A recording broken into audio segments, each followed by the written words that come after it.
have the faith that Krishna is there, isn't it? Isn't Krishna there? Isn't Krishna seeing everything?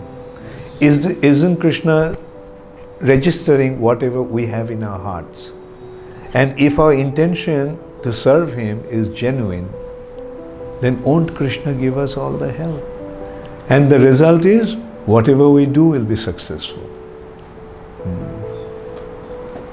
Like victory for Arjun or Pandavas were, guaranteed.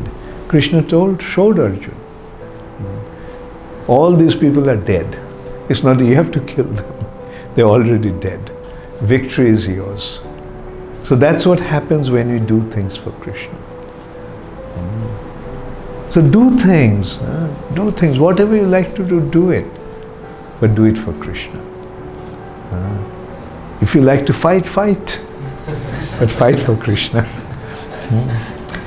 If you like to write, write for Krishna.